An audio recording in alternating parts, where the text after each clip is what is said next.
Qala alaihi salatu wassalam, Rasulullah sallallahu alaihi wasallam bersabda, yuhsyarun nasu yaumal qiyamati ala thalathati asnaf.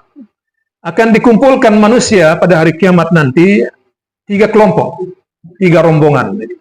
Sinpun masyatun, satu grup, satu kelompok niki, satu kloter pejalan kaki, lampak naik niki. Wasin pun rukbanun, dan satu kelompok lagi rombongan niki berkendara.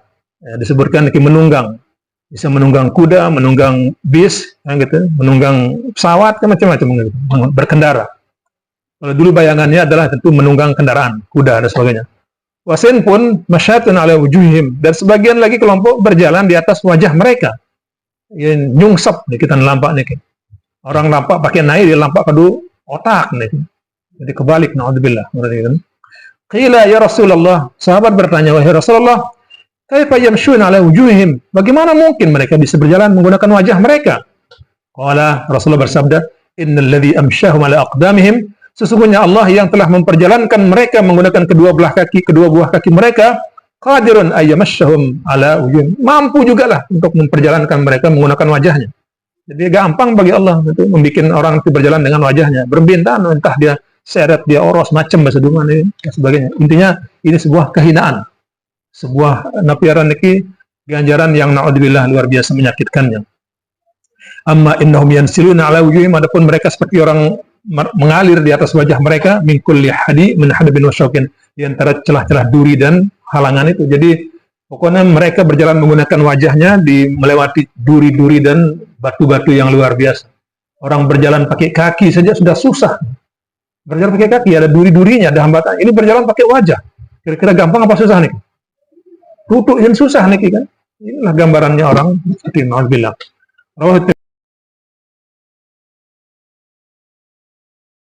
Bismillahirrahmanirrahim. Assalamualaikum warahmatullahi taala wabarakatuh.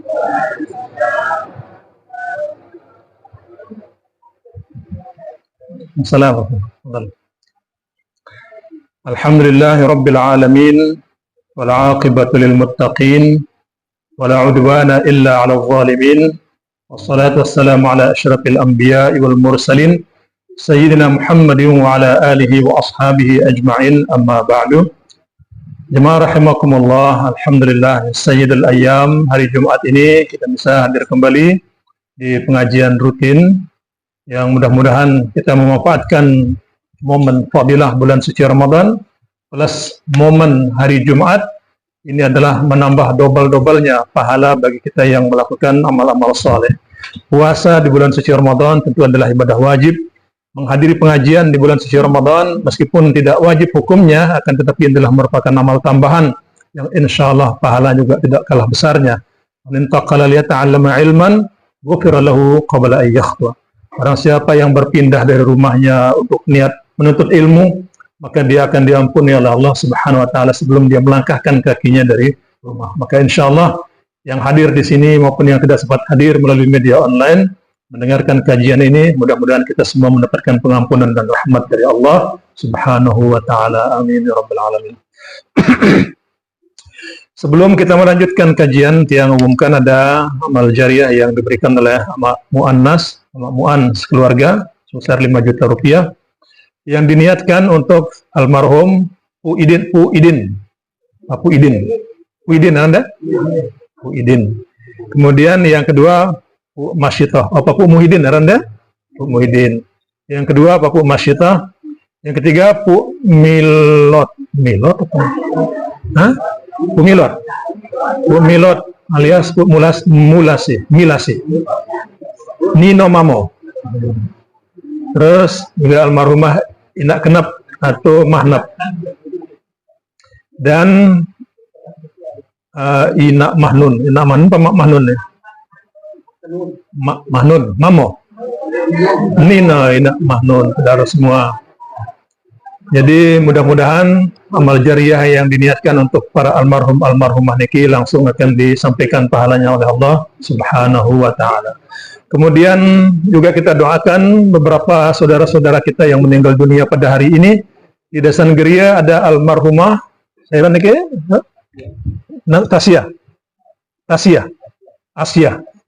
Asia. Almarhumah Ina Asia niki adi ipar si Bapak Mukarram Tuan Guru Haji Muhammad Siddiq Dasanggeria. Kemudian Duman ada baru saja ke pemakamannya sehingga agak telat pengajian kita. Almarhumah Ina Munasih. Munasih. Pian juga baru tumben dengar namanya. Almarhumah Ina Munasih. Yang kita dengar adalah namanya Ina Pogo. Ina Pogo. Ini tadi saya di takziah saya bilang ini nama asli Duman. Jejalik niki. Sehingga lamun terubah jadi bahasa Mungpas, sede niki. Ina Pogi jadi niki. Ina Pogi. Dan bahasa Indonesia Ibu Poga, jadi tidak cocok. Hanya Ina Pogo yang cocok gitu kan. Mudah-mudahan almarhumah yang diniatkan tadi mendapatkan pengampunan oleh Allah Subhanahu wa taala terlebih di momen bulan suci Ramadan. Dan juga mudah-mudahan Allah jadikan kuburnya raudhatan min riyadil jinan. Ala hadhihi niyyah. Salam. Wa likulli niyatin salihah lana wa lahumul Fatihah. Bismillah. Alhamdulillah. Iyyaka na'budu wa iyyaka nasta'in. Shiratal ladzina an'amta 'alaihim ghairil maghdubi 'alaihim waladdallin.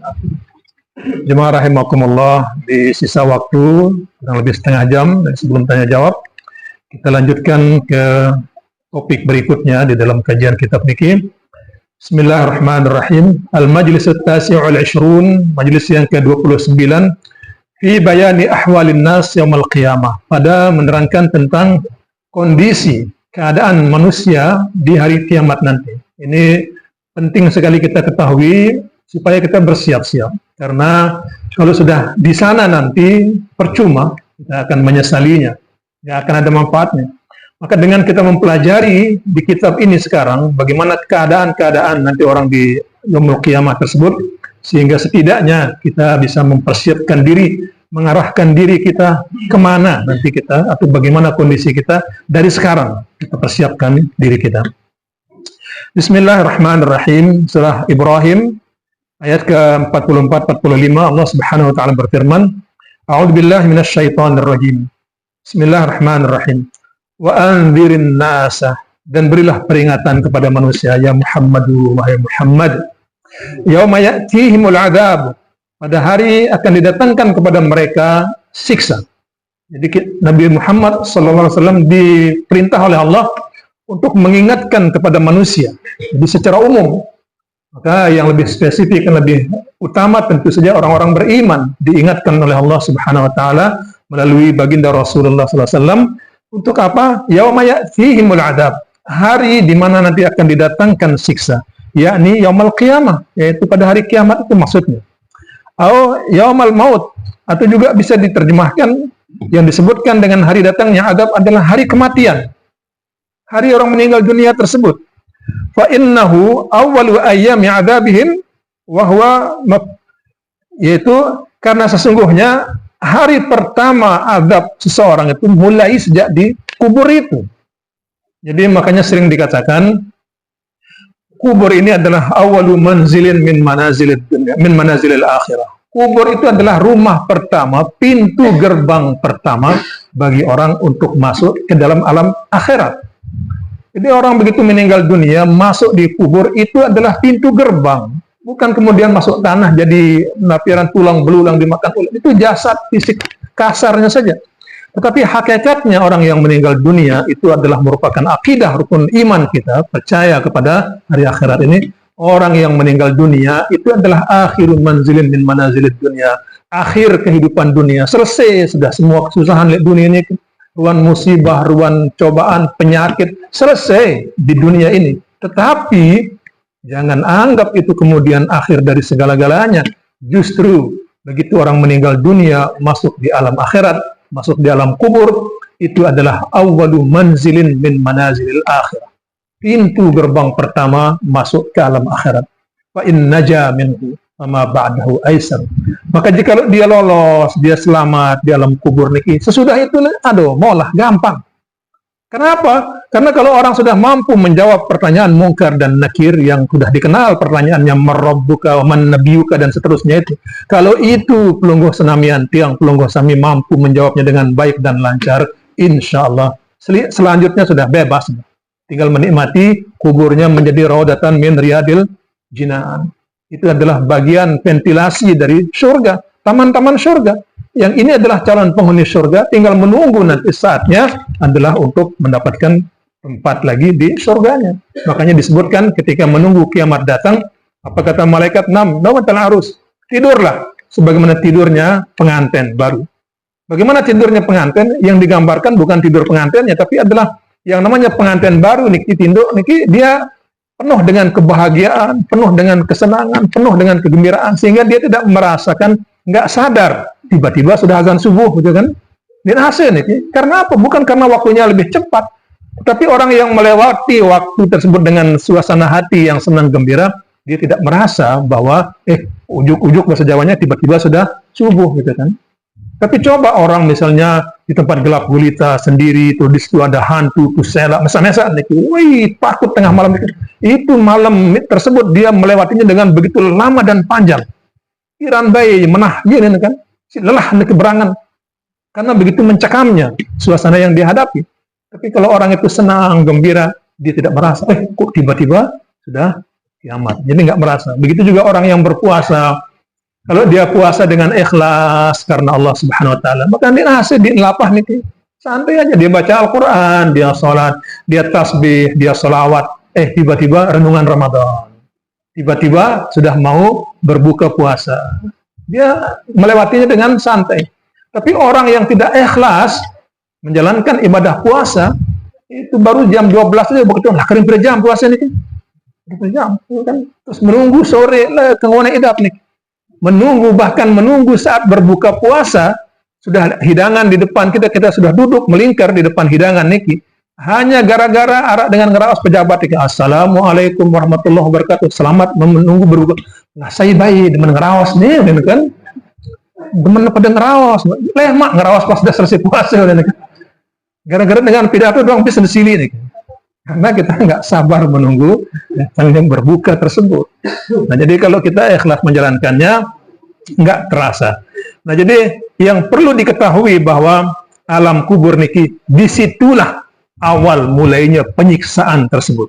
Jadi, fa'illam yanju, jikalau dia nggak lolos, nggak selamat dari pertanyaan kubur niki, fama ba'dahu asyaddu min. Sesudah itu jauh lebih keras, lebih sakit, lebih dahsyat. Karena kubur niki hanya sekedar hufratun min hufarin niran atau raudatun min riyadil jinan. Hanya sekedar raudah, taman saja, atau sekedar liang saja dari liang neraka. Belum nerakanya. Jadi ibaratnya baru penggarus nih. Penggarus saja dari niki. Tapi penggarusnya sudah naudzubillah. Sekali nimpukang malaikat niki tenggelam di ke dasar bumi niki. Orang yang jadi kalau nggak sanggup menjawab, nggak bisa menjawab marrabbuka wa man nabiyuka niki, itu malaikat mungkar dan nakir katanya pakai gada sama durian besi niki, dipukul langsung masuk ke dalam dasar bumi sampai hancur lebur niki. Belum lagi bumi diperintahkan untuk menjepit sampai bertemu tulang belulangnya dalam niki. Naudzubillah, pokoknya tempat azab yang luar biasa. Bahkan secara kasat mata zahir sering kita lihat di video-video, ada orang yang begitu dia dimasukkan ke dalam liang lahat itu sudah ada ular hitam yang menunggu dia, melilit dia.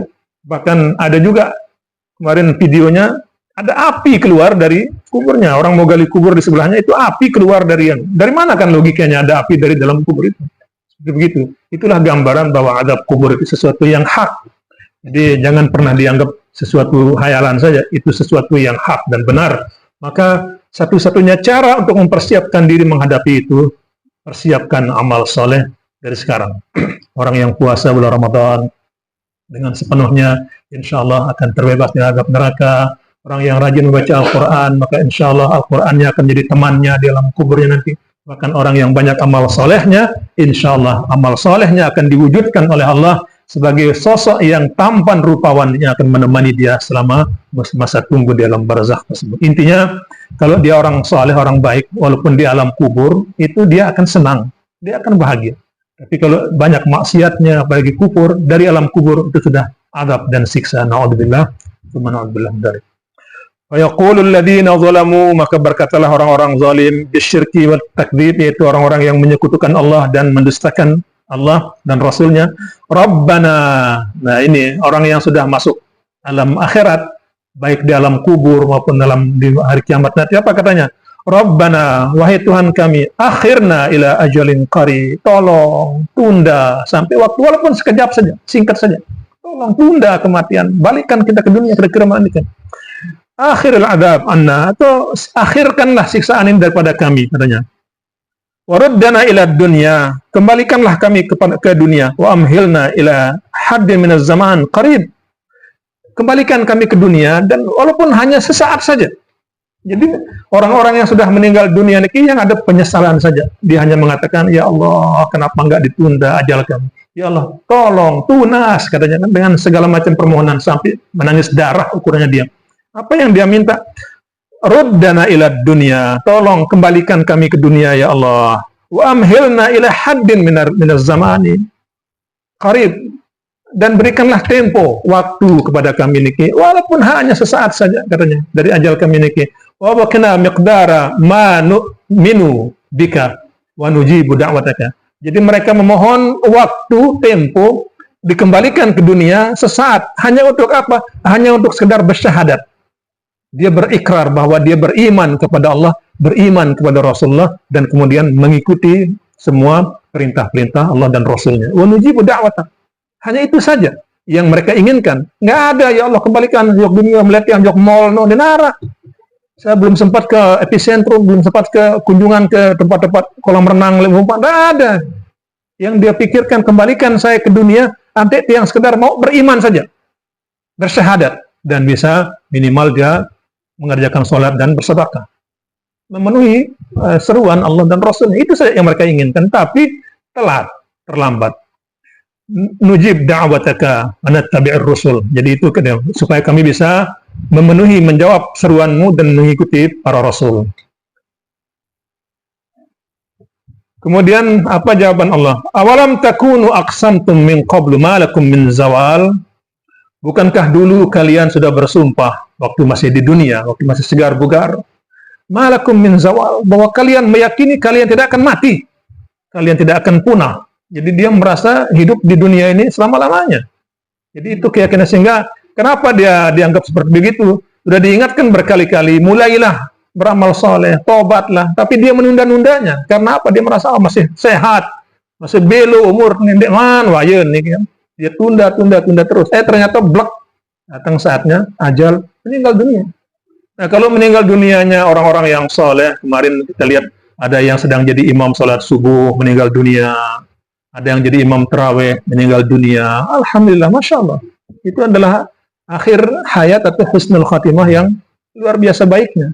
Jangan sampai orang-orang meninggal dunia, dia sedang melakukan maksiat, na'udzubillah, na'udzubillah. Maka oleh karena itu, jangan kita tunda-tunda, ayo segera kita penuhilah apa-apa yang sudah diberikan oleh Allah, mumpung kita masih diberikan kesempatan. Sehingga nanti kalau sudah meninggal dunia, terlalu besar penyesalan, dan penyesalan itu sudah semuanya tidak ada gunanya. Kemudian disebutkan di sini, wal makna aqsamtum annakum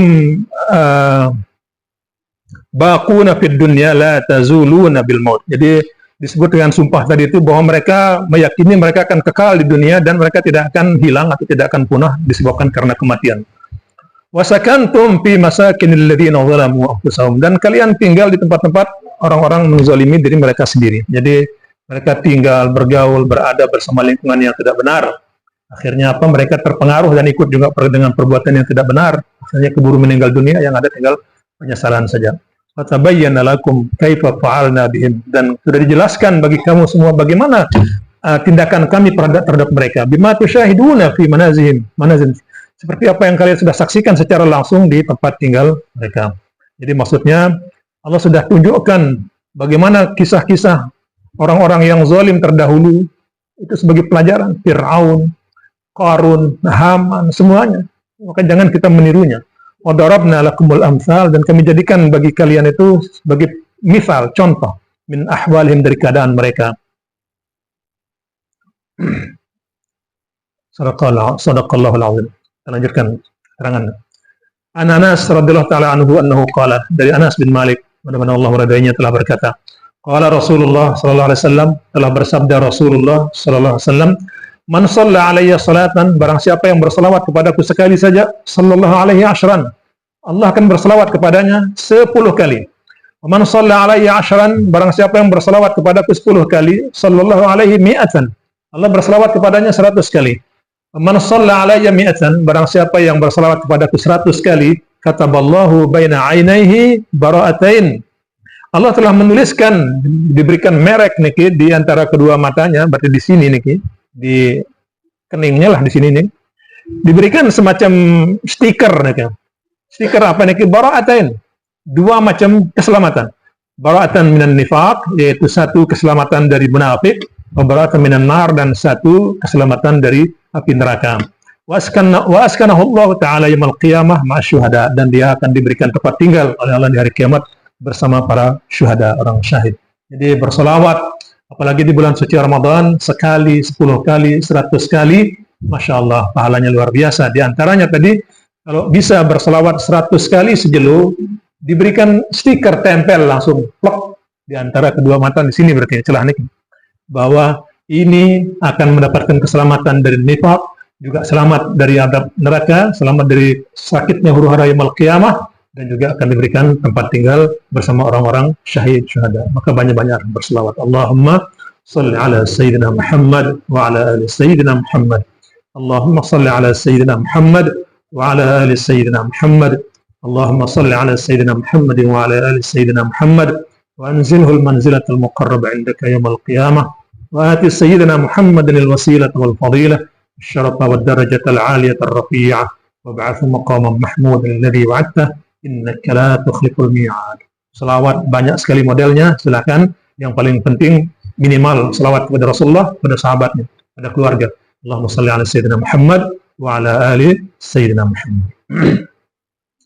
Ruya an Nabi Hurairah radhiyallahu ta'ala anhu annahu qala alaihi salatu wassalam, Rasulullah sallallahu alaihi wasallam bersabda, yuhsyarun nasu yaumal qiyamati ala thalathati asnaf. Akan dikumpulkan manusia pada hari kiamat nanti 3 kelompok, 3 rombongan. Sinpun masyatun, satu grup, satu kelompok niki, satu kloter pejalan kaki, lampak naik niki. Sinpun rukbanun, dan satu kelompok lagi rombongan niki berkendara. Ya, disebutkan niki menunggang, bisa menunggang kuda, menunggang bis, gitu, menunggang pesawat, macam-macam gitu, berkendara.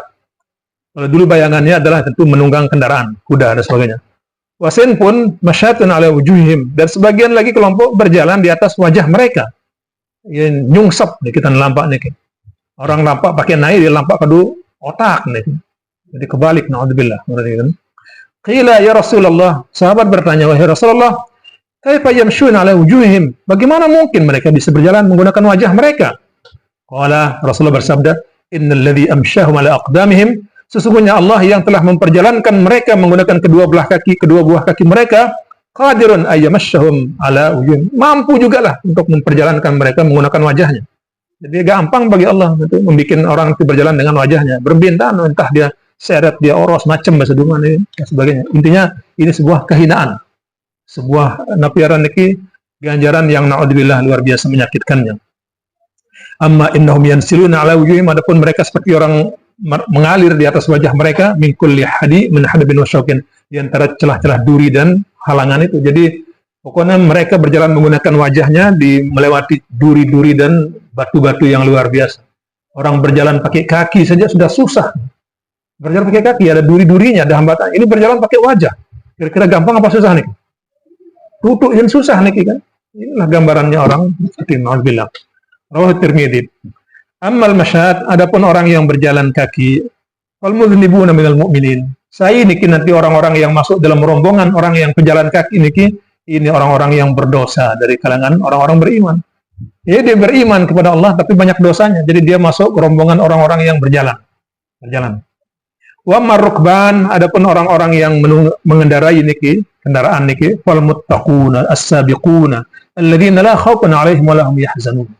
Orang-orang yang berkendara nanti di akhirat niki, di yaumul mahsyar niki, adalah orang-orang yang bertakwa kepada Allah Subhanahu wa taala, alladzina la khaufun 'alaihim wa la hum yahzanun, yaitu yang mereka tidak merasakan takut, tidak pernah merasa khawatir karena mendapatkan perlindungan dari Allah Subhanahu wa taala. Mudah-mudahan kita semua termasuk rukban, rakib, orang-orang yang berkendara niki. Amin ya rabbal alamin.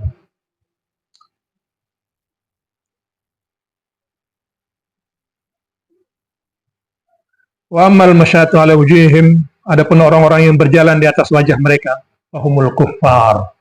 Mereka itulah orang-orang kafir. Na'udzubillah. Wa qad yahtamilu ay yakunu thalathat asnafin. Jadi mereka itu sudah dikelompokkan 3 kelompok. Sinfun minal muslimin, satu kelompok muslim, wa hum rukbanun, mereka berkendara, wa sinfun minal kuffar, sebagian lagi satu kelompok orang-orang kafir. Ahaduhuma al-mutakabbiru, salah satunya dari orang kafir, orang-orang yang sombong, al-mutajabbiru, al-mutamarrid, orang yang angkuh, orang-orang yang berpaling, menentang, alladzi la yuqbalul mau'izah, yang tidak mau menerima nasihat, peringatan.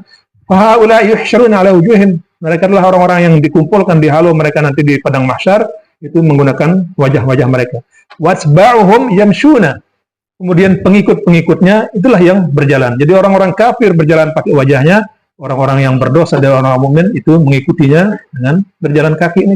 Jadi ayo kita perbaiki amaliyah kita, jangan sampai kita termasuk orang-orang yang berjalan nanti di situ, karena itu termasuk orang-orang yang berdosa, dan bisa dipastikan orang-orang yang berjalan kaki nanti di kelompok itu dia pasti akan mampir dulu ke dalam neraka. Na'udzubillah. Sedangkan orang-orang yang rukban, yang berkendara niki, insyaallah dia bisa melewati sirat, amma dia bisa misalnya agak pelan, atau seperti kilat dan sebagainya, atau bahkan disebutkan orang-orang yang berpuasa niki dia punya sayap terbang masuk melewati tembok-tembok surga niki. Itu adalah tergantung amal soleh yang kita lakukan. Kapan kita mendapatkan amal soleh ganjaran seperti itu? Sekarang kita persiapkan. Jadi jangan tunda-tunda lagi. Baik yang masih muda-muda, tapi saya lihat nggak ada yang muda-muda. Ya. Jadi kita bilang yang muda-muda selalu mengatakan masih bajang nih punya teman aja nih. Jangan yang muda-muda. Kalau kita lihat kelapa, tahu kelapa kan? Kelapa yang sudah tua memang nggak mungkin kembali muda, nggak mungkin. Tapi tinggal menunggu saatnya saja, pasti akan jatuh atau dipetik yang sudah tua. Nah kelapa yang masih muda atau yang masih kecil bahkan yang bahasa Dumanya disebut dengan kekola itu, kekolo. Dulu bahasa Dumanya itu. Nah, dia meyakini wah masih lama nih umurnya nih, belum dia tambah besar, nanti kelapa muda, kemudian setengah tua, masih lama. Betul, secara urutannya memang begitu normalnya, tapi tidak sedikit itu kekolo itu berjatuhan. Kan perlu melihat banyak sekali juga kelapa-kelapa kecil itu berjatuhan juga kan. Jadi tidak menjamin dia akan kemudian sampai besar itu. Nah, jadi oleh karena itu ayo, nggak ada kata tunda besok lusa. Apa kata salah seorang sahabat, Ibnu Umar, mengatakan, "Idza asbahta fala tantaziril masa." Kalau kau berada di waktu pagi, jangan tunda sampai sore. Wa idza amsayta fala tantazirus sabah. Kalau kau berada di waktu sore, jangan tunda sampai besok pagi. Jadi kalau kita sudah bisa melakukan kebaikan, lakukanlah. Salat wajib, salat wajib. Oh, kita masih sanggup salat rawatib, salat sunnah rawatib. Sanggup berpuasa dengan sepenuh hati, ikhlas. Kemudian malamnya salat tarawih, silahkan lakukan sepenuh hati. Jadi mau 8 rakaat plus witir 3 11, mau 20 rakaat plus witir 3 23, silahkan. Mau kurang dari itu, silahkan, nggak masalah. Yang Allah nilai itu bukan jumlah rakaatnya, yang Allah nilai itu kualitas salat kita. Jangan pernah kejar jumlah rakaatnya, berpuluh-puluh rakaat tapi nggak pernah beres. Mending dapat 1-2 rakaat tapi benar. Mana contohnya? Dalam sebuah riwayat dari Asim bin Humaid, dia mendapat cerita dari Auf bin Malik. Apa katanya? Auf bin Malik bercerita kepada Asim bin Humaid. Suatu malam saya menemani baginda Rasulullah sallallahu alaihi wasallam. Kemudian tengah malamnya beliau bangun. Beliau bersiwak. Kemudian beliau ambil air wudhu. Lalu kemudian beliau mendirikan sholat malam dan saya pun ikut menjadi makmumnya. Jadi ini sahih karena Auf bin Malik niki langsung sebagai makmumnya baginda Rasulullah sallallahu alaihi wasallam. Apa kata Auf bin Malik bercerita? Rasulullah sholat malam dan saya ikut jadi makmumnya. Rakaat pertama beliau membaca surah Al-Baqarah. Surah Al-Baqarah 286 ayat. Kalau pelungguh baca mungkin niki nggak kurang dari 1 jam itu. Beliau baca surah Al-Baqarah. Kemudian setelah selesai membaca surah Al-Baqarah, beliau ruku, katanya. Ruku itu beliau membaca Subhanal dzul malakut wal jabarut wal kibriya al azmah wal azmat. Itu yang beliau baca selama rukunya. Berapa lama rukunya Rasulullah? Kurang lebih sama dengan berdirinya. Jadi beliau ruku sama dengan dia berdiri salat baca surah Al-Baqarah itu. Jadi kurang lebih sejam juga rukunya. Kemudian beliau i'tidal dan sujud. Berapa lama beliau sujud? Sama bacaannya tadi. Subhanadzul malakut wal jabarut wal kibriya wal azmah. Beliau sujud berapa lama? Sama lama sujudnya dengan lama rukunya. Nah, jadi kurang lebih beliau salat 1 rakaat aja kurang lebih 3 jam. 1 rakaat salatnya baginda Rasulullah sallallahu alaihi wasallam. Kita salat 23 rakaat 15 menit. Kelulikur mau niki. Lah, luar biasa. Jadi kita sudah melampaui rekor Rasulullah. Rasulullah nggak pernah lebih sholatnya 11 rakaat semalam niki. Kita sampai kelulikur mau niki. Berarti kita sudah dari segi jumlahnya loya mau kerja baginda Rasulullah sallallahu alaihi wasallam. Jumlahnya saja. Tapi kalau nilainya jadi jumlahnya luar biasa kita niki, tapi kalau nilainya jauh. Buktinya mana? Saya dapat cerita katanya di masjid sebelah timur, gara-gara imamnya beloan sekali, bubar jemaah niki. Pada ulik jemaah. Kenapa? Imamnya ya lalu imam niki. Imam alpan sekali bubar jemaah gitu kan. Apalagi mau macam begini nih, macam baginda Rasulullah SAW sampai berjam-jam beliau sholat. Jadi oleh karena itu, mumpung ini bulan suci Ramadan, kita latih kesabaran dan keikhlasan kita. Sabar dalam menjalankan ibadah yang luar biasa cukup berat ini, ikhlas, karena dengan ikhlas itu semua jadi ringan. Yakin, kalau kita mengerjakan sesuatu dengan ikhlas, apapun itu, baik ibadah maupun pekerjaan, kalau kita ikhlas menjalankannya akan terasa ringan. Ibu-ibu ketika dia mencuci pakaian suami dan anak-anaknya, kalau dia ikhlas itu nggak berasa. Dia sambil selawat, sambil tasbih, tiba-tiba selesai, ringan. Sambil meriap, lihat pawon. Kalau dia ikhlas menjalankannya itu dia senang hati, nggak berasa. Sudah jadi, dia juga senang mendapat pahala. Nah, yang bikin merasa berat dan capek itu karena dia sambil kesel, sambil dia ngomeh, sambil ngogot, bahasa dimaniki. Sepanjang dia nyuci niki dia ngogot terus bilang jelu baik tegawi nih. Iya lon tuh tepupuang kan. Apalagi celana sobret nih, celana jin ifrit nih kan masih bolak-balik. Itu sebetulnya. Nah, campur nih. Bilalah ngomeh, beda mau pahala. Nggih, meriap niki sambil ngulek cabai, cobek niki dan sebagainya sambil dibilang, beda mau pahala, beda tidak capek, beda kemudian bisa memenuhi kebutuhan. Pokoknya komplit dapat niki. Nah, kalau orang berpuasa dia juga ikhlas, maka puasa yang dia jalankan dapat pahala dari Allah Subhanahu wa taala. Kalau dia puasa tidak ikhlas sambil ngomeh dia berpuasa niki, maka mbien lelah mau lapah dari bedak, mbien mau pahala malah. Mbien mau pahala. Orang-orang yang tidak ikhlas menjalankan puasanya. Mbien bukti enggak ikhlas niki, baru niki. Baru zuhur karing perjam kanak. Seberapa ketuhan? Baru mau puasa sekian, karing perjelur puasa kanak. Karing sualikur ama. Sualikur. Dia merasa beban puasa tersebut. Jemaah rahimakumullah, mudah-mudahan kita semua termasuk orang-orang yang ikhlas dalam menjalankan ibadah dan dalam menjalankan semua apa yang telah ditetapkan oleh Allah Subhanahu wa taala. Sekali lagi saya menghimbau kepada diri sendiri dan kita semua, ayo kita mulai untuk mempersiapkan diri kita untuk menyambut datangnya hari kebahagiaan maupun hari adab siksa tersebut, kita yang menentukannya saat sekarang ini. Kalau kita mau dari kuburnya kita mendapatkan rodah min riyadil jinan, maka banyak-banyak beramal saleh. Jangan berat-berat puasa, salat tarawih, baca Al-Qur'an, hadiri majelis taklim. Jangan berat-berat. Bersedekah, saling membantu, ringan semuanya. Laksanakan. Insyaallah kubur akan menjadi rodah min riyadil jinan. Tapi kalau sudah puasa nggak mau, malas, salat berat rasanya, suka menyakiti orang, nggak mau membantu, suka pokoknya yang hal yang jelek-jelek. Wah, yakin sajalah kuburnya menjadi hupratan min huparin niran. Na'udzubillah wa na'udzubillah min dzalik. Masih ada waktu sampai asar. Bagi yang mau bertanya silakan.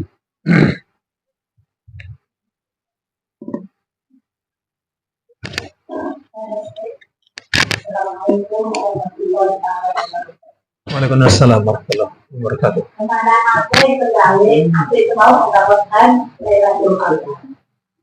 Apakah kamu lebih tunggu atau jaga Lailatul Qadar? Nah, apakah menjadi takabur hidup misalnya seperti itu sholat tarawih biasanya dan sholat dan sebagainya.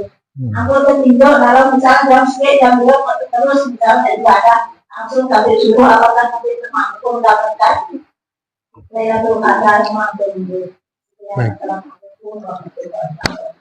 Waalaikumsalam warahmatullahi wabarakatuh. Amalan apa yang kita lakukan sehingga kita mendapatkan Lailatul Qadar? Nah, sebelum ke sana, saya ingin meluruskan sedikit. Banyak kita menyebut istilahnya malam Lailatul Qadar. Malam itu bahasa Indonesia atau bahasa Sasa atau bahasa Sasa, kalau bahasa Duman kelem, lain. Malam, kemudian Lailah artinya malam juga. Al-Qadar yang telah ditetapkan atau malam kemuliaan. Jadi kalau pelunggu sudah mengatakan ada malamnya, maka malam Qadar, jangan malam Lailatul Qadar. Kalau pelunggu mau bilang Lailatul Qadar, jangan tambah malam lagi. Nah, jadi ini kadang-kadang tahsilul hasil, istilahnya double bahasa karena sudah terlanjur LS. Ada istilah bahasa Jepang, Fuji Yama. Fuji itu namanya, Yama itu bahasa Jepang artinya gunung. Jadi kalau kita bilang gunung Fujiyama, gunung-gunung Fuji, ya double gunungnya mana itu. Hanya karena kita nggak paham saja. Yama itu gunung, Fujiyama ya gunung Fuji. Gitu. Tapi kalaupun kita menyebutnya nggak ada masalah juga, tidak akan berdosa. Kalau kita bilang mengatakan malam Lailatul Qadar nggak dosa. Itu hanya sebuah istilah saja. Yang namanya Lailatul Qadar itu satu malam yang pasti akan datang, salah satu di antara 10 terakhir dari bulan suci Ramadan. Itu pasti datang. Allah yang sudah menjanjikan, Inna anzalnahu fi Lailatul Qadr. Lailatul Qadri khairun min alfi syahr. Jadi malam Qadar ini lebih baik dari 1000 bulan. 1000 bulan kalau dihitung coba harinya atau tahunnya jadi berapa? Itu kurang lebih 83 tahun lebih. Jadi umur kita mungkin ada yang sudah 80 tahun di sini? Belum putaran arah di 80 tahun? Nah, bayangkan satu malam ini kita beribadah nilainya sama 83 tahun full beribadah. Lalu kita mampu mendapatkan fadilah dari Lailatul Qadar tersebut. Itu pasti akan datang pada salah satunya. Kapan waktunya? Rahasia. Hanya Allah yang tahu. Cuma disebutkan ancar-ancarnya 10 terakhir di bulan suci Ramadan. Asyrul awakhir. Jadi begitu 21 ke atas sampai 30 atau 29, itulah salah satu tempatnya Lailatul Qadar. Malam yang mananya? Dikasih lagi bocorannya, malam ganjilnya. Jadi bukan malam genapnya. 21, atau 23, atau 25, atau 27, atau 29. Di mana tempatnya salah satu? Nggak ada yang tahu. Nah, itulah sebabnya makanya hatta Rasulullah sallallahu alaihi wasallam sendiri pun tidak mengetahui kapan persisnya datang Lailatul Qadar tersebut. Tapi saking luar biasa keutamaan Lailatul Qadar, beliau tidak mau melewatkannya sehingga sampai lolos Lailatul Qadar. Bagaimana cara beliau? Mulai Asyrul Awakhir, 10 terakhir, beliau mulai i'tikaf di masjid. I'tikaf. Untuk apa? Supaya lebih fokus beribadah. Bahkan beliau mulai mengajak istri-istri beliau juga untuk beriktikaf dalam rangka menjaga, berjaga-jaga istilahnya. Kapan datangnya Lailatul Qadar, nggak tahu, salah satu dari antara semua malam ganjil tersebut 10 terakhir, yang jelas kita sudah mengisi dengan ibadah, kan itu prinsipnya baginda Rasulullah sallallahu alaihi wasallam. Lalu apakah kita mendapatkan fadilahnya? Pada prinsipnya Lailatul Qadar pasti datang. Nah, cuman istilahnya andin misal makin arah bulan bonus, misal niki mall dibuka dapat bonus beli 1 dapat 100, misalnya 100 biji. Dan beli tangkong sekian ya tebang 100 biji. Kira-kira melen dah hadir kira-kira penuh berjutaan kan? Nah, atau misal niki arah le kolah niki kolah ikannya penuh ke simpak niki. Kemudian ada jamnya akan dibuka, misalnya dirahasiakan jamnya. Ya, terbuka kolah niki, pelungguh silahkan bebas ngambil sesuka-sukanya. Nah, maka untuk menunggu kesempatan ini, karena nggak dikasih tahu kapan waktunya, pelungguh standby di situ, berjaga-jaga di pinggir kolam untuk menunggu kapan peluit dibunyikan, perit turun. Nah, kalau pelungguh sudah berjaga-jaga, sudah mempersiapkan diri, maka ketika malam itu datang, kesempatan itu datang, peluang itu datang, pelungguh berpeluang besar untuk mendapatkan bonus tersebut. Ada orang yang dijelaskan niki kolah yang terbuka hanya waktunya semalam doang misalnya, itu sehari saja, tapi waktunya dirahasiakan. Pelungguh santai, hari santai. Begitu dibuka kolah pelunggu juga tetap santai. Kira-kira mau dempak nih kan? Kita mau, karena orang berebut, orang berjubel-jubel, kita santai menonton dari jauh. Jadi pas mall nih buka, ada promo satu beli satu dapat 100, bahkan beli satu dapat 1000 biji loh, bukan 1000 rupiah. Beli satu dapat 1000 biji. Atau ada promo dari pemerintah, beli beras 1 karung, ya tebang 1 karung. Kira-kira ya daripada berujutan nih, bejurutan nih, hei saling anu nih. Ini promo dari Pak Haji Muharib misalnya nih. Beli sekarung dengan harga sekarung ya tebang 1 sekarung. Ya daripada anu nginep madek nih heler ukuran nih untuk menjemput ini. Tapi kalau ada misalnya ketika ada promo marak nih tiang misalnya pelunggu nih santai nganti ini karo anti itu barat sebenarnya anu baru datang. Akhirnya kita nggak dapat. Nah, jadi kesimpulannya, bagaimana cara kita mendapatkan Lailatul Qadar tersebut? Ya kita contoh Rasulullah lah sebisanya kita kan. 21 malam 10 terakhir itu, kalau Rasulullah i'tikaf sepenuhnya di masjid, ya ayo kita ketatkan ikat pinggang, lebih banyak beramal soleh lagi, lebih banyak sholatnya, tilawah Al-Qur'annya, banyak berdoanya, pokoknya amal-amal soleh apapun itu. Mau baca tasbih, tahmid, sholawat, dan sebagainya, untuk berjaga-jaga, karena kita tidak tahu kapan datangnya. Nah, jikalaupun misalnya ternyata hari itu kita nggak dapatkan, belum datang, ya sudah, kita dapat pahala banyak. Tapi kalau kebetulan malam itu, pas kita sudah bersiap-siap, sedang beriktikaf, beramal soleh, datang malam tersebut, maka malam itu nilai ibadah kita berlipat, langsung nilainya seolah-olah atau sama dengan kita beribadah 83 tahun, kurang lebih, hanya dengan ibadah satu malam tersebut. Nah, jadi ya, apakah kalau kita tidur misalnya, kemudian bangun tengah malam lagi untuk sholat, apakah dapat? Ya, alhamdulillah dapat. Jadi ibaratnya, dan kolah niki sampun dibuka niki, orang sudah berebut niki mau, kita di tengah sudah setengah isi niki buat pada milu turun niki mau masih kan lebih kurang-kurang doang sedikit. Jadi baru niki mallnya dibuka di awal-awal, kita baru masuk pas di pertengahannya, ya stoknya mungkin sudah nggak terlalu banyak kan, itu sekedar gambarannya saja. Jadi kalau mau dapat seluruhnya, ya alangkah baiknya. Maka orang tua kita dulu, begitu malam 10 terakhir bulan suci Ramadan, mereka mengistilahkannya malaman, dengan membakar malaman ya, pakai apa namanya itu, buah jarak itu ya, agak jamplung, dibakar, ditaruh di tempat-tempat yang gelap. Terus kenapa orang tua kita pakai cara seperti itu? Kenapa? Karena zaman dulu belum ada listrik. Begitu setiap malam itu gelap gulita, maka 10 terakhir orang tua kita menyalakan lampu-lampu malam dengan tujuan supaya ayo kita hidupkan malam-malam ini dengan ada penerangan ini, kita kumpul beribadah. Itu tujuannya. Ini hanya lampunya doang yang nyala, orangnya tidur dalam balik. Lampunya doang yang menyala, orangnya ngorok dalam rumah. Ya apa gunanya itu? Lampu itu sekedar simbol saja. Ini kita mau berjaga nih, udah ada lampu. Zaman dulu. Nah, karena belum ada listrik. Sekarang bagaimana caranya? Ada listrik. Apakah masih perlu malaman? Nggak perlu lagi. Kalau mau sekedar simbol, boleh juga. Saya nuzul Quran di Dumandasan, Darussalam gitu kan. Begitu ke sana, kaget saya. Sepanjang kiri kanan jalan tuh kayak kayak jalan yang luar biasa, lampu menyala semuanya. Wah, ini tradisi lama yang bagus diteruskan. Untuk mengingatkan kita kan bahwa ini adalah malam untuk kita hidupkan lagi dengan amal-amaliyah gitu. Jadi cuma jangan sekedar seremonialnya saja, jangan sekedar bakar-bakar, wah tancap-tancap nih, ketanjap-tancap berbilin tinduk pada kena nih. Nggak guna. Jadi tancap-tancap lampu-lampu niki, kemudian kita begadang untuk beribadah kepada Allah Subhanahu wa taala. Dia mirip kayak beduk niki. Beduk. Tapi fungsi beduk niki zaman lain untuk memanggil orang kumpul sholat. Tek, dung, kumpul. Atau untuk mengingatkan orang berbuka puasa zaman dulu niki.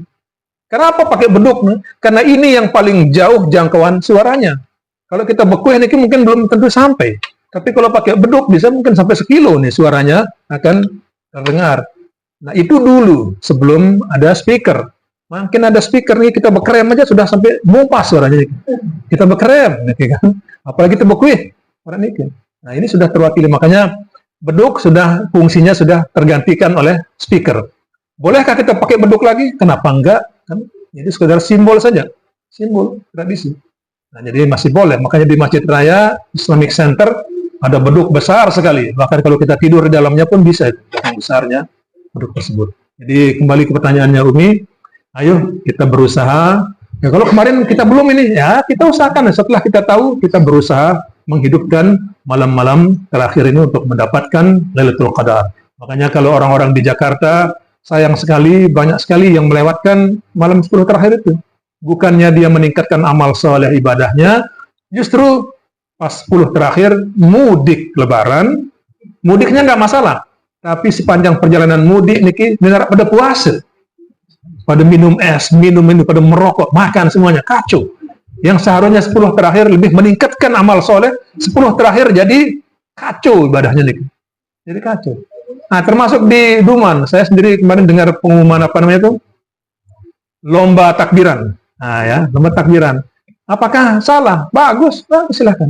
Cuman yang saya khawatirkan, terus terang, di dalam hati kecil saya sedikit khawatir gitu kan. Hanya untuk kepentingan menyemarakkan lebaran, takbiran tersebut, akhirnya apa? 10 terakhir niki habis waktunya untuk bikin lampion. Siang malam begadang bikin lampion. Akhirnya burung mau niki meningkatkan amal solehnya. Itu aja yang saya khawatirkan. Kalau sampai itu yang terjadi hanya untuk kita mengejar hiruk pikuk gebiar takbiran, tapi mengorbankan 10 terakhir Ramadan niki, mungkin perlu dievaluasi. Kalau mau sebelum Ramadan itu tempat bikin lampionnya. Jadi sebelum Ramadan bikin lampion masih sehat-sehat, bisa ngopi, bisa minum es biar gitu kan, persiapan untuk takbiran. Jadi saya hanya tidak ingin untuk mengejar semaraknya takbiran kemudian akan jadi korban ibadah 10 terakhirnya. Yang tadinya rajin berderus sampai tengah malam, begitu ada lomba takbiran, engkah mau berderus niki hanya untuk mengurus lampion niki. Nyerut, arasan, ngebor, macam-macam niki kan. Itu yang saya khawatirkan, tapi mudah-mudahan tidak akan terjadi seperti itu. Semua adalah tujuannya baik, mudah-mudahan akan justru menambah semangat kita untuk beribadah niki. Nah, itu kira-kira. Waalaikumsalam warahmatullahi wabarakatuh. Pakai mic.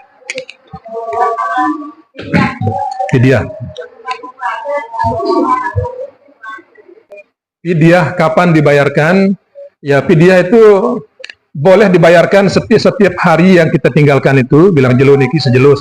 Nanti juga boleh dikumpulkan setelah selesai puasa, dibayarkan sejumlah hari yang ditinggalkan. Nah, cuman siapa yang bayar fidyah? Yang bayar fidyah niki adalah orang-orang yang sakitnya nggak ada harapan sembuh. Itu kan yang bayar fidyah. Disuruh qada, kapan dia mau qada? Orang dia nggak ada harapan sembuh. Atau orang-orang tua yang sudah nggak sanggup berpuasa, dibayarkan fidyahnya. Nah, ada orang yang misalnya meninggal dunia, dia tadinya memang orang sehat, orang kuat. Nah, itu meninggal dunia, berapa hutang puasanya? Itu yang dibayarkan. Misalnya kayak meninggal hari ini. Ini hari keberapa nih kita puasa? 17, 18 mungkin ya. Nah, kalau misalnya 18 sekarang, berarti ada orang meninggal kemarin, dia meninggalkan puasa 17 hari. Itu yang nanti diqada'kan puasanya oleh keluarganya atau dibayarkan fidyahnya. Nah, boleh nanti setelah selesai puasa boleh. Terus sekarang pun juga boleh dibayarkan fidyahnya. Bagaimana dengan sisa puasa yang belum selesai sampai Lebaran? Nggak perlu itu diqada'kan, dibayarkan fidyahnya, karena begitu meninggal dunia sudah selesai tugas di dunia. Sisa puasanya bukan lagi beban dia. Puasa yang dia tinggalkan selama masih hidup dalam keadaan lemah itulah yang dibayarkan fidyahnya. Jadi boleh setiap hari dia meninggalkan itu, boleh juga nanti digabung saat setelah selesai puasanya. Nggak, kalau mengqada'kan puasanya, jadi ada keluarga meninggal dunia, ini nanti mau diqada'kan puasa. Kapan diqada'kannya? Nanti setelah selesai puasa Ramadan baru diqada'kan. Jangan dia bulan suci Ramadan masih berlangsung, akhirnya dia double niat. Sengaja saya puasa besok pagi untuk diriku dan sekaligus mengqada'kan keluargaku. Double nih gila, nih kerja maunya rampet nih sekalian. Nggak boleh. Jadi kita puasa selesai dulu, nanti setelah selesai Ramadan baru diqada'kan bagi keluarga ya. Bolehkah kita bayar fidyah kepada kerabat-kerabat kita? Boleh. Kepada orang yang membutuhkan, fakir, miskin, kerabat dan sebagainya. Cuman jangan bayarkan kepada bapak, kepada anak, kepada istri. Orang-orang yang ada dalam tanggungannya nggak boleh menerima begitu-gitu. Jadi orang-orang yang di luar tanggungannya, yang agak jauh, saudara masih boleh, ponaan masih boleh, sepupu masih boleh, menantu boleh. Ya. Nah, niki matas niki. Coba kasih mic-nya nih Mustafa nih, matas nih.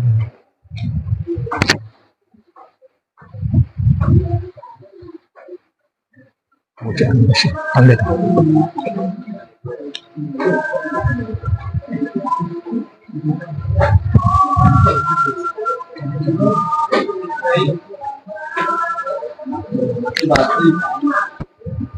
Ya. Waalaikumsalam warahmatullahi wabarakatuh.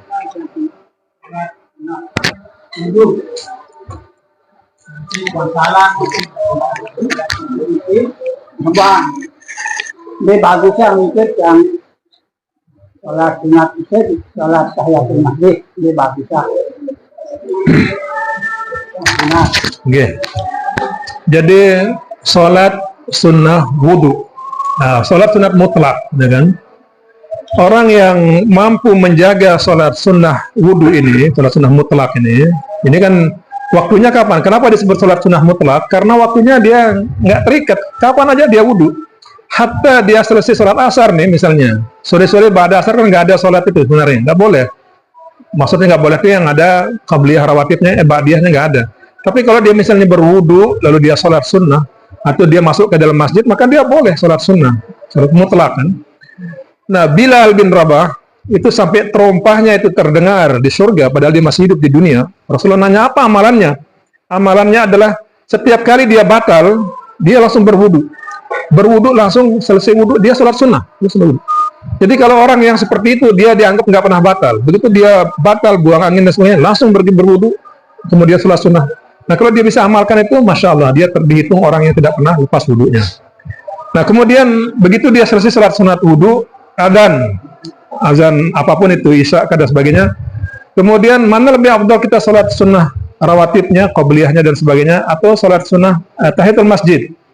Nah, yang perlu kita luruskan pengertiannya adalah bahwa tahiyatul masjid itu adalah sholat sunnah 2 rakaat ketika kita masuk ke dalam masjid. Sholat sunat apa itu? Sholat sunat apapun itu. Apapun itu sudah tahiyatul masjid namanya kan. Jadi Rasulullah bersabda dalam raja bulan puasa. Idza bisa ya teman-teman. Oh, ini majum green saya ini. Idza dakhala ahadukumul masjidah, apabila seorang kamu masuk ke dalam masjid, fala yajlis hatta yusalli rak'atain.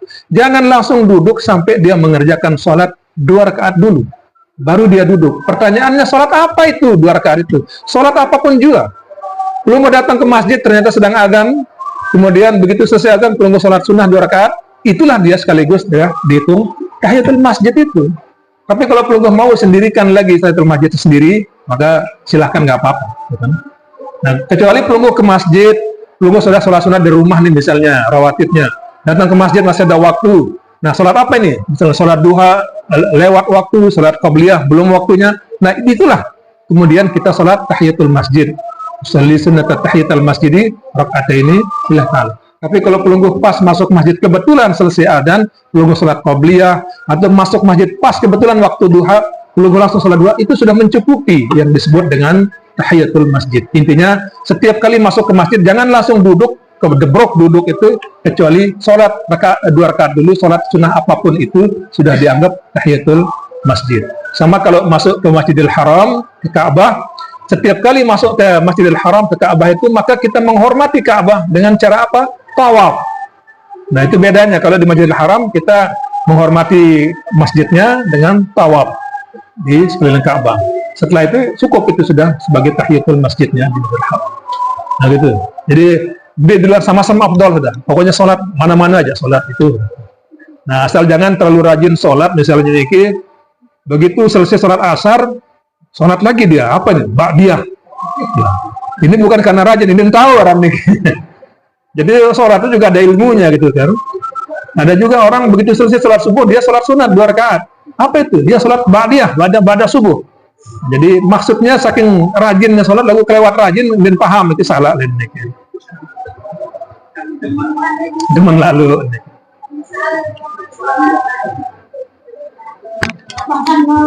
Biasa untuk di sana, atau pintu baru nanti Sholat Idul Fitri. Terus, apa? Terus? Oh iya. Baik, sholat Idul Fitri, sholat Idul Adha itu adalah sholat yang kita kerjakan pada pagi hari itu. Apakah kita kemudian duha lagi? Nggak perlu. Cukup dengan sholat itu. Itu sudah mencukupi, meliputi sholat duha. Jadi nggak perlu lagi sholat duha, sudah mencukupi. Sama kalau misalnya sebagian berpendapat kalau misalnya Idul Fitri atau Idul Adha bertepatan dengan hari Jumat nih, nah sebagian zaman dulu ini bahkan dibolehkan tidak sholat Jumat. Boleh kan? Karena memang tempatnya jauh dulu itu. Mereka datang ke masjid dari gunung-gunung itu kan, datang ke masjid, dia pulang lagi, nanti sudah balik lagi, itu dikhawatirkan nggak muat waktunya. Itu karena memang suasananya di padang pasir yang memang susah. Lah kita masjid di depan hidung nih, mau kita peraih Jumat nih, Idul Fitri lah kelewatan nih, kelewatan namanya. Jadi yang boleh melewatkan itu karena memang tempatnya jauh dulu. Diasumsikan orang-orang Arab Badui ini. Jadi kita sekarang silakan hari Idul Fitri, Idul Adha, hari Jumat, kita nanti salat Jumat juga. Tetap namanya sama. Nah, sama kayak perempuan. Salat Jumat bagi perempuan sunnah hukumnya, bukan wajib. Tapi kalau ternyata perempuan ini ikut mengerjakan salat Jumat berjemaah di belakang atau di atas ada tempat khusus, dia ikut salat Jumat. Walaupun dia sunnah hukum bagi perempuan, tapi nanti dia nggak perlu salat zuhur lagi. Nggak perlu dia salat zuhur lagi, nggak perlu. Lu kan sunnah hukumnya, tapi itu sudah menggantikan sholat zuhurnya. Ya. Waalaikumsalam. Pada malam yang kemarin kan kami di Masjid Petruluan, kebetulan imam kami ini adalah Ustaz Zakaria yang mengajak kami untuk sholat witir 3 rakaat dengan tahiyat 1 kali dan salat 4 kali. Jadi pertanyaan saya, kenapa saat itu kan sih saya tak setuju ya? Malahan saya tuh selalu tenang sekali karena mempersingkat waktu. Ya agak cepat waktunya. Tapi yang jadi pertanyaan saya, kami ini kan belum pernah belajar tentang sholat witir yang digabung 3 rakaat sekaligus. Nah, apakah kami ini yang mengerjakan yang kemarin itu, apakah tidak benar dengan hadis yang mengatakan pedoman dibalik ilmi yang malu marfudatun la tuqbal. Itu saja. Assalamualaikum warahmatullahi wabarakatuh. Waalaikumsalam warahmatullahi wabarakatuh. Itu kalimat hikmah syair dari Ibnu Rajab itu kan dalam Alfiyah. Jadi setiap orang yang beramal tanpa didasari ilmu maka amaluhu mardudatun la tuqbal. Amarnya ditolak, tidak diterima. Orang yang beramal tidak berdasarkan ilmu apakah termasuk ditolak? Maka itu sekalian belajar juga kan, dikasih tahu oleh imamnya. Nah, cuman saran saya kalau misalnya mau mengerjakan sholat witir kah, taraweh kah, kalau misalnya tidak sama dengan kebiasaan setempat dari masyarakat, tolong diumumkan dulu kepada jemaahnya. Nah, umumkan dulu kepada jemaah supaya jemaahnya ngeh, ya, tahu bahwa kita akan sholat begini. Apakah boleh? Itu adalah contoh dari Rasulullah. Witir itu kan sholat ganjil.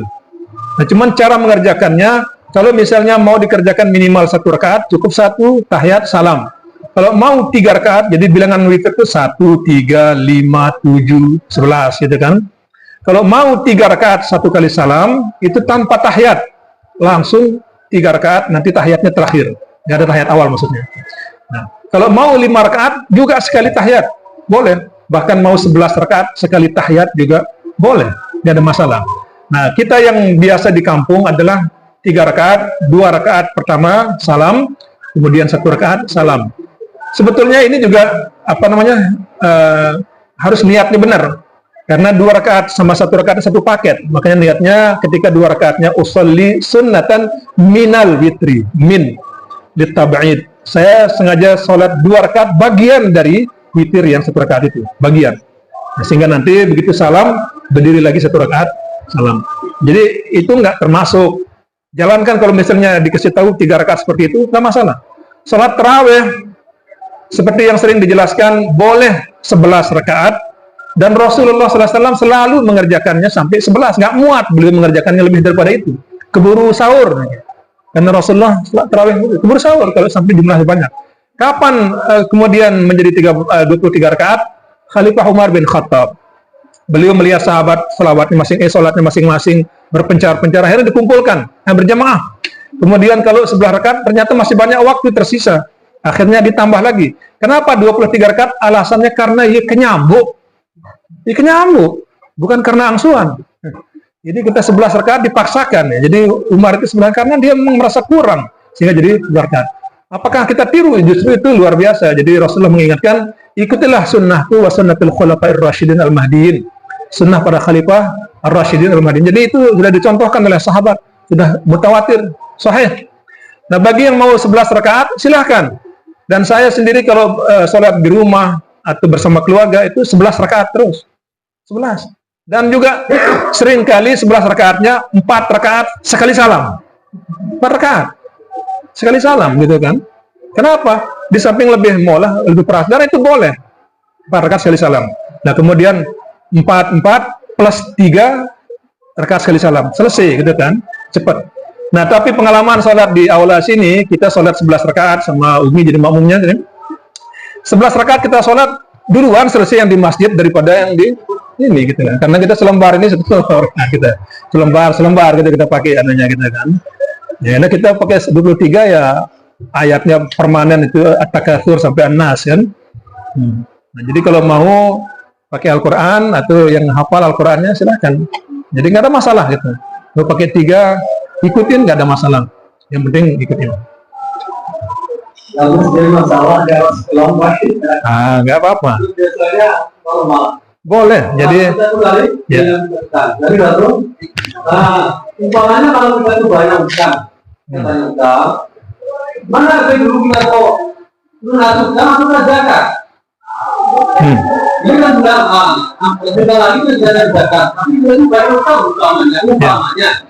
Dia mana yang kita harus, makanya orang yang bukan banyak itu yang belum selesai aku juga zakat. Zakat apa dulu ya? Zakat mal atau zakat fitrah maksudnya? Iya. Zakat apa? Fitrah atau apa? Zakat fitrah. Kalau zakat fitrah itu, semua orang yang memiliki kelebihan makanan pada hari Lebaran itu wajib melakukan zakat fitrah. Nah, perkara hutang yang misalnya belum jatuh tempo atau jatuh tempo yang belum diselesaikan itu lain urusan gitu kan. Kecuali zakat mal misalnya. Jadi zakat mal dia misalnya masih banyak hutang. Nah, kemudian dia ada harta. Ya seharusnya harta ini pakai dulu untuk bayar zakatnya. Sehingga dia nanti kalau masih ada hutangnya dia belum termasuk sebagai orang yang berkewajiban bayar zakat. Selesaikan dulu hutang. Tapi khusus zakat untuk zakat fitrah niki, kalau hutang-hutang yang belum diselesaikan karena memang dia besar jumlahnya, sementara zakat fitrah niki standarnya adalah orang yang memiliki cukup makanan malam itu sudah wajib mengeluarkan zakat. Sudah wajib mengeluarkan zakat fitrah. Nah, coba makan dulu mik dulu. Waalaikumsalam warahmatullahi wabarakatuh. Kalau kita jaga malam makan di masjid dan di rumah, bagaimana kalau kita di tempat yang sunyi, di bawah masjid dari tempat baik, berarti kayak di Belumbang, kira-kira gitu ya. Di dalam Belumbang, di jurang itu, di rumah gitu. Baik, ya.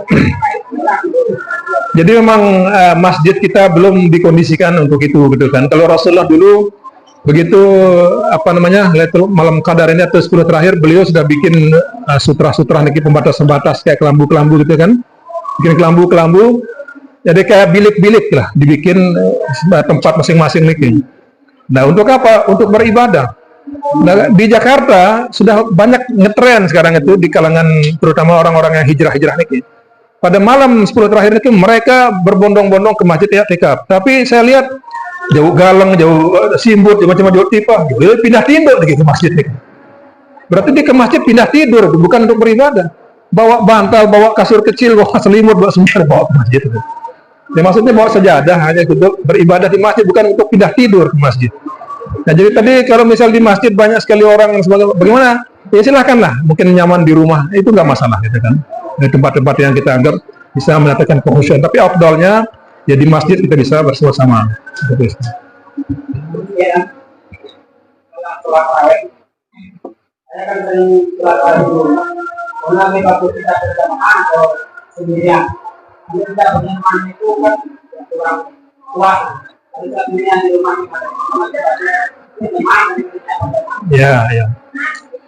Ya, jadi memang untuk sholat tarawih yang disunahkan untuk berjamaah itu tidak ada sholat sunnah disunahkan berjamaah kecuali, gitu kan, gerhana matahari bulan, kemudian istisqa itu disunahkan berjamaah, dan juga tarawih itu disunahkan berjamaah. Tapi dulu Rasulullah SAW awal-awalnya malam pertama bulan Ramadan beliau keluar ke masjid sholat. Sahabat melihat Rasulullah di masjid, kumpul ngikut. Hari kedua beliau jadi semakin banyak. Hari ketiga penuh masjid. Hari berikutnya beliau nggak keluar, sholat di rumah Rasulullah. Nggak dulu. Kenapa? Saya khawatir, saudara, kalau saya terus keluar sholat tarawih ke masjid, sholat malam ini ke masjid, nanti saya khawatir Anda menyangka atau ini dijadikan sebagai sholat wajib juga. Jadi untuk menunjukkan bahwa ini sholat sunnah, Makanya beliau ketika penuh sahabat menunggu di masjid, kok nggak datang Rasulullah, ternyata Rasulullah sholat di rumah sendiri. Jadi tarawih ini masih ada peluang, boleh.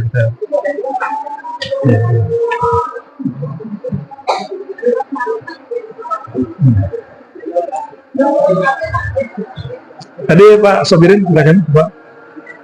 Ya, silakan. Nih sekian nih. Waalaikumsalam warahmatullahi wabarakatuh. Kunut. Sementara di Mandasan itu dari awal Ramadan itu Kunut. jadi setiap kali masih ada.